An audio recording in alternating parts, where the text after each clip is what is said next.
Hi, Inderjit. A very good evening to you and welcome to our show. And thank you for accepting our invite as well. This is Suicide Prevention Series, and Inderjit is our special guest for the day. So, a warm welcome. Inderjit Singh is an advisor with the United Nations. He has served in senior level diplomatic positions in several countries in Africa, Middle East, Asia, and South America. He's selected amongst the 12 Global Impact Leaders 2020 by a renowned accreditation group in London, United Kingdom. Inderjeet was the CEO of Indira Gandhi International Airport, New Delhi, the 16th busiest in the world. We are so honored to have you here, Inderjeet, with us, and thank you so much in conversation with you today.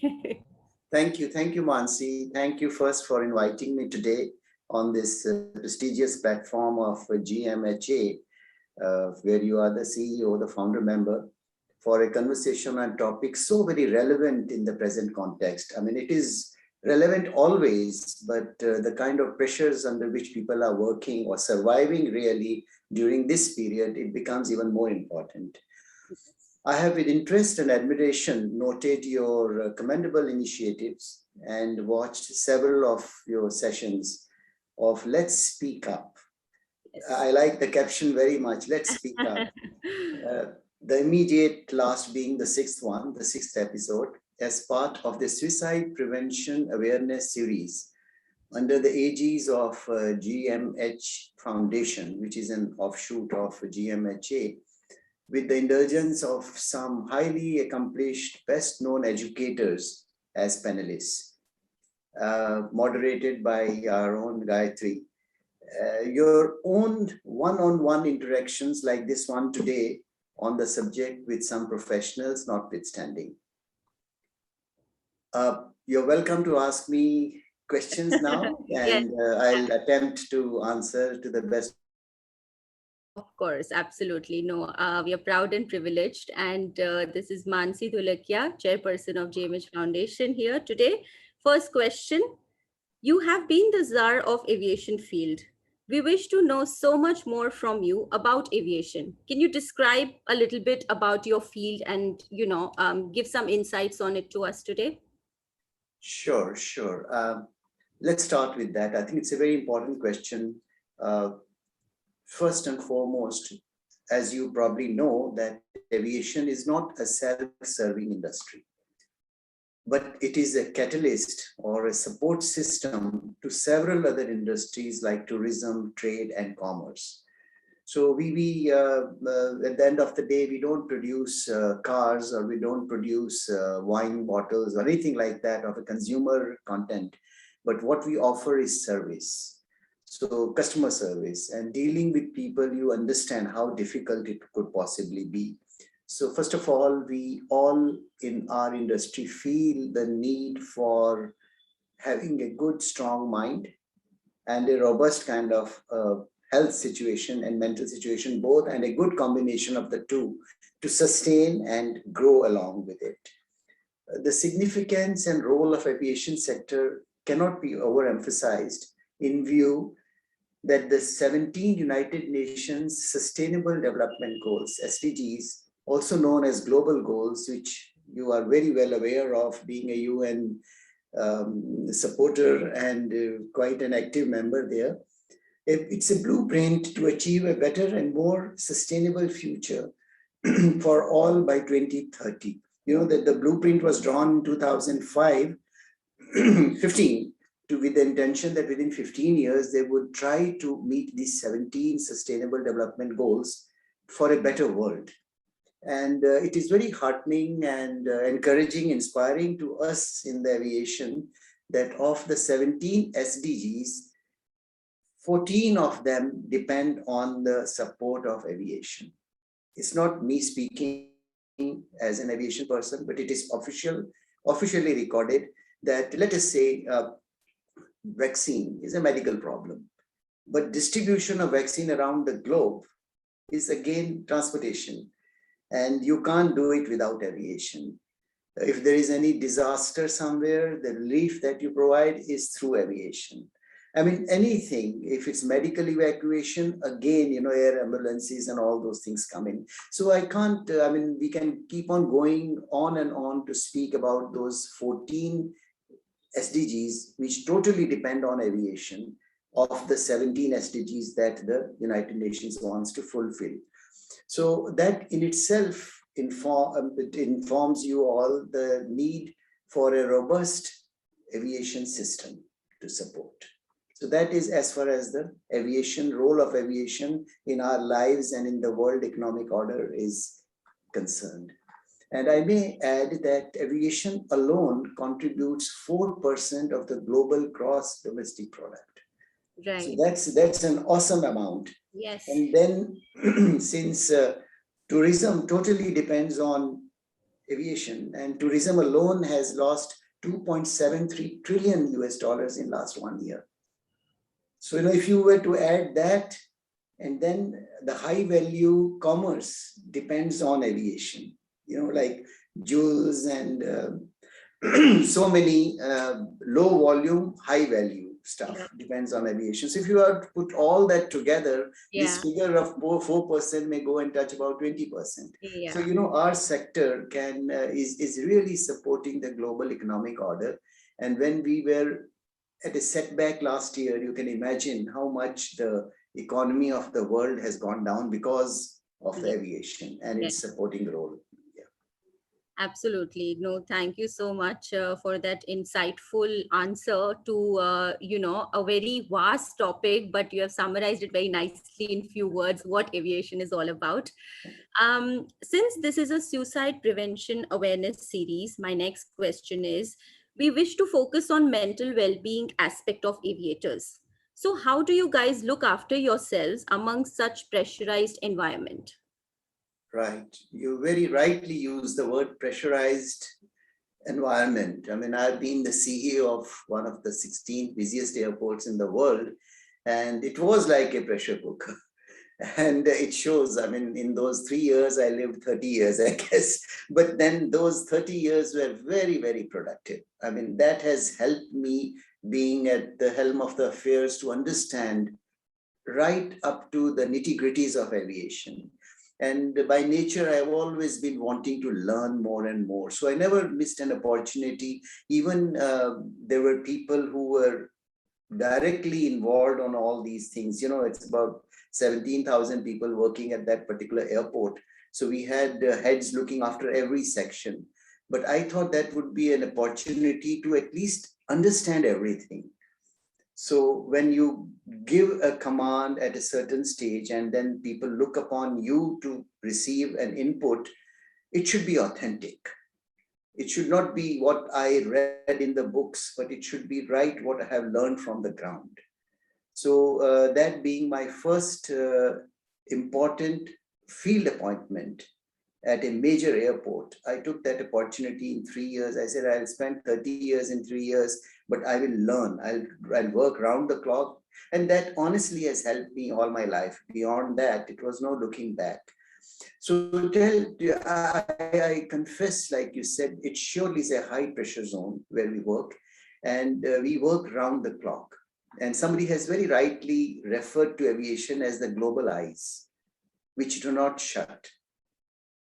I mean, we have thousands and thousands of aircraft crisscrossing the entire globe all the time, all 24 hours. In fact, the time when people are sleeping in the night, let's say in this part, the northern hemisphere, still the skies are full, because then that's the time when other people are using our skies to crisscross, because they are, because of some regulations for noise, etc., noise abatement procedures and all. Certain countries in our region, in the northern hemisphere and also in the southern hemisphere, allowing people to in the night.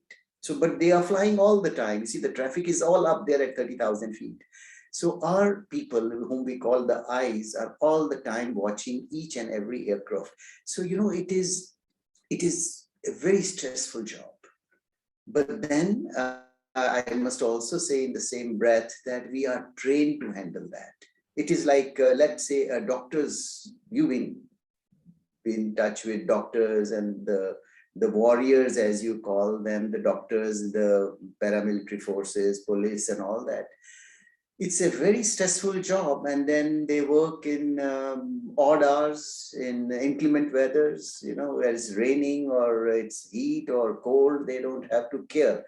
But still, you people who are trained in psychology and in mental health, are there to give us those doses from time to time and tell us that how can we reduce that stress. I mean, the whole idea is that stress which we are developing should not lead us to, we may be anxious at times, but there should be no anxiety. That's the way I look at it. And this is what I used to share with my colleagues all the time, that be alert, but don't be tense.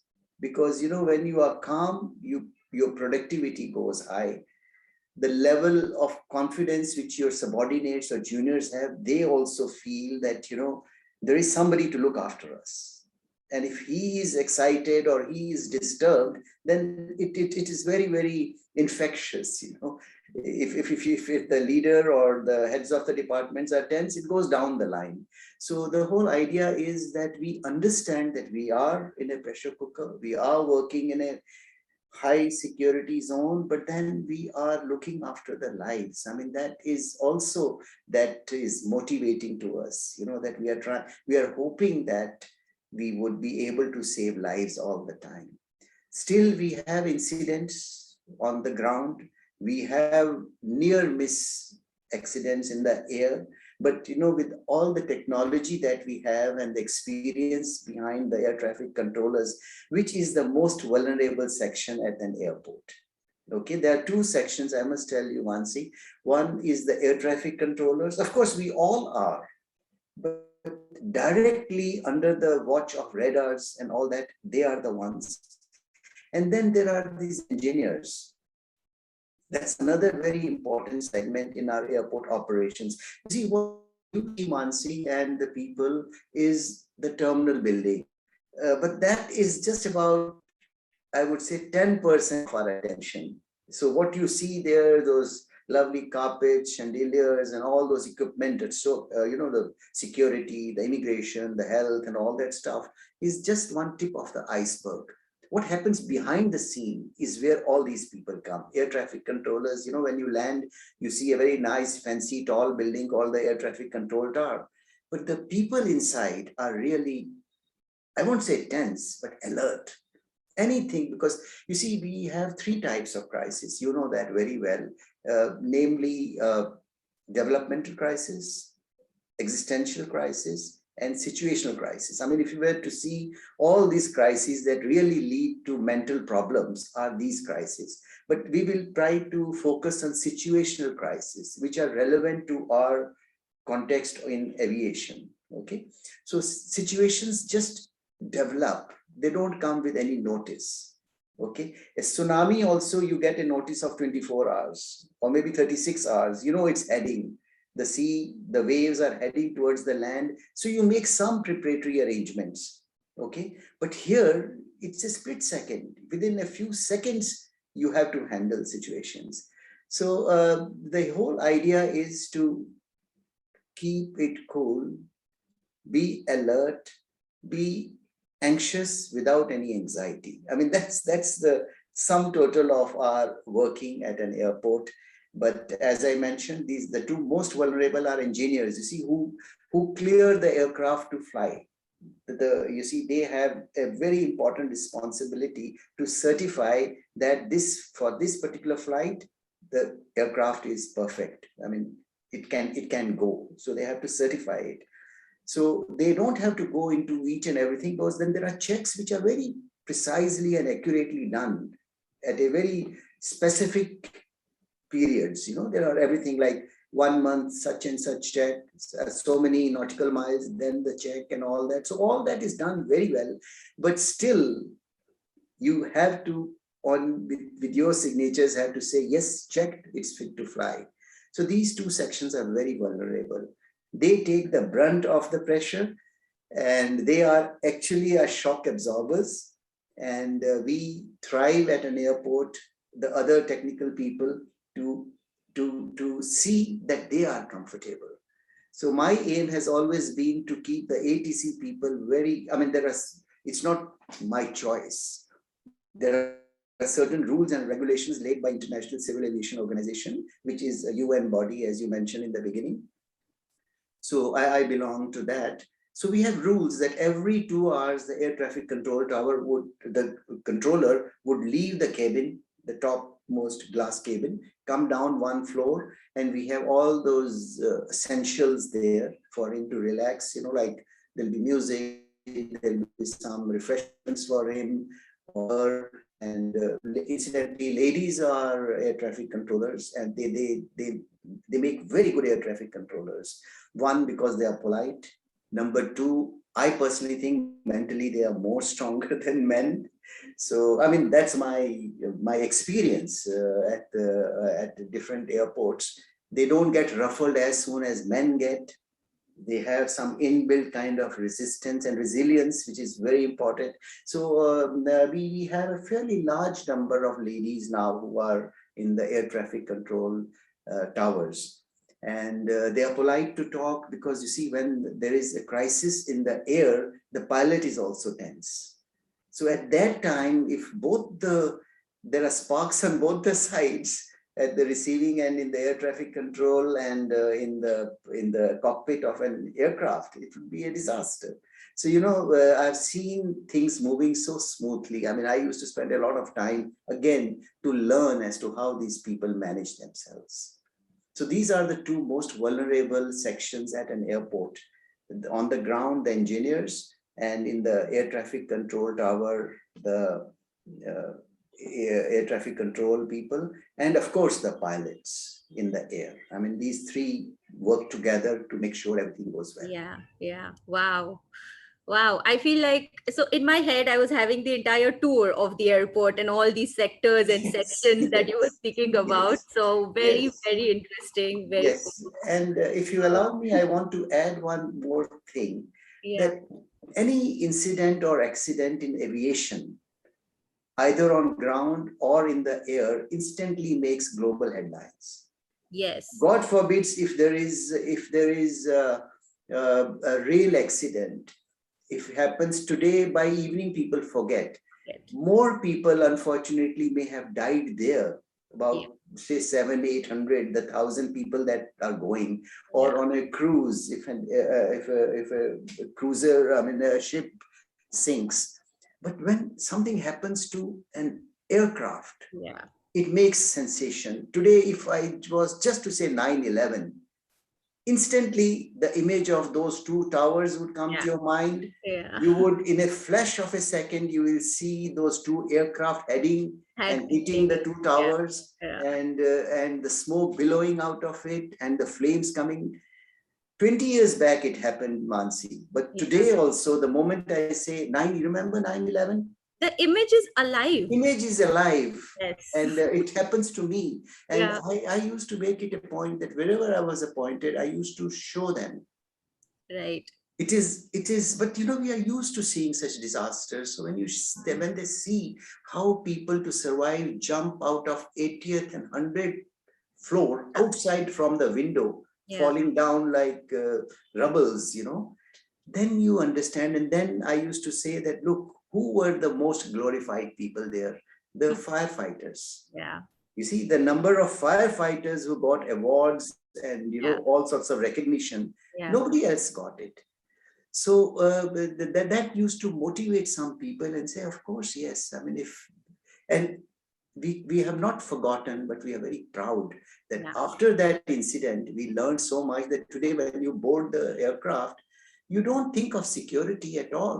You take Mm. it for granted that you are secured. So Yeah. you see, this is how our mindsets, our minds are trained, Great. and we keep on giving such doses to them. True. Recently, let's say a few years back, when a 747 landed at Hudson Airport, Yeah. and that pilot, instead of going and landing at New York Airport, John F. Kennedy Airport, and would have taken half the airport, large aircraft like that, he landed on Hudson. Now, what is it? It's not his physical muscles, it was his mind muscles, Yeah. which his mind was strong, He instantly took decision. He didn't ask the president of the United States or anybody else, where should I go? He just Yeah. used his mind. Instead of aborting or going away somewhere and going and falling on a high density area and taking away another 10,000 lives and properties, he decided to land on Hudson. And imagine everybody survived, no damages, nothing. Of course, aircraft and all, who cares? True. I mean, that's part of the thing. But Yeah. every life was saved. So, when you learn all that, when you understand all that, then you become a stronger person to deal with it. Very true. Very Yeah. true. I think, yeah, I mean, so it's like a vast sea, I would say, and endless Yes. learning Yes. in every sector, and even in aviation, like you explained, there are multiple, sectors, multiple sections, multiple ways people deal with stress and stressors which exist in the industry as Yes. well. Because, Yes. like you explained, in a high pressure environment all the time, 24 hours. Yes. And yeah, so I mean, I want to come now to the education system. So when you mentioned about aircraft engineers and all these other categories, so Yes. do you think that the education system needs a revamp in order to include stress management and emotional intelligence into their curriculum, and maybe look at things from a holistic perspective rather than just provide technical education or technical skill set to engineers like you mentioned? So I mean, will this kind of inclusion change the paradigm of stress in larger aspect? I'm so happy. You are an aviation expert, I see. Uh, this is very important and it happens many a times. We always feel that, we are technically highly qualified people. When I say we, I mean, I'm speaking for everybody who works in such tense areas. But what is most important is people to be developed like that. I mean, let's say, I'll just try to draw an analogy from a person who is not in aviation, but people who would probably listen to us later. That let us say you go to a hospital, which is 7 star, it's plush with everything. Your room is, wall to wall carpet and chandeliers and everything. Would that impress you more, or a compassionate doctor or a compassionate nurse? I am all for nice, good looking hospitals. I love all that comfort that they give you.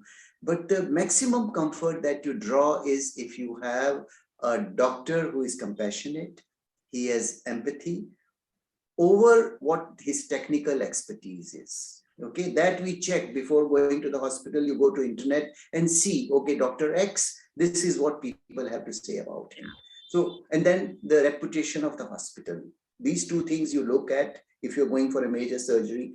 You look at the hospital first, then you look at the doctor who is going to perform on you, his credentials and his reputation. Yeah.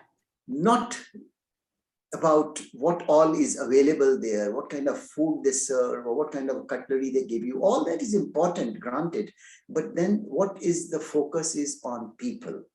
Same holds good for our technical, highly technical, sophisticated kind of work that we do. So I also felt personally, you see, after having done my MBAs and studies here and there and all the technical stuff that I learned in California on aviation, that was a specialized course on aviation before I went to Oxford.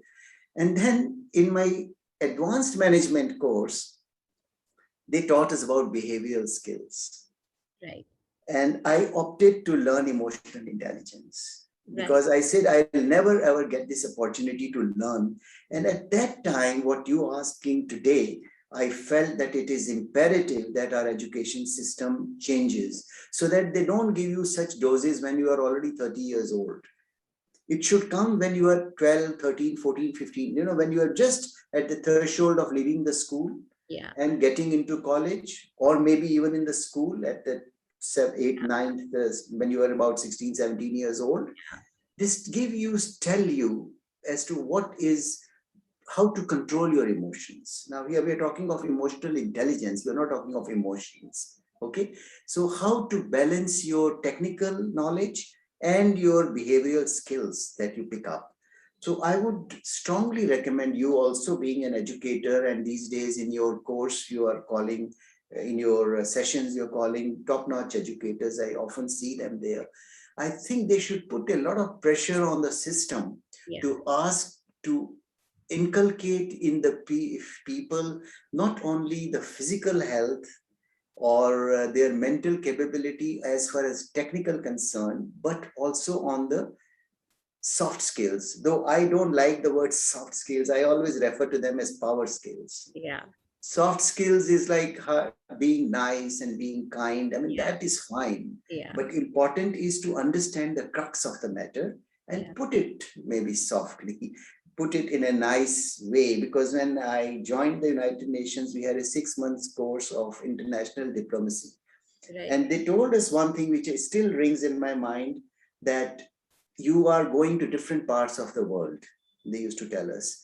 And at times you may have to say, no, I can't do this yeah, because my institution doesn't allow me to do yeah, this.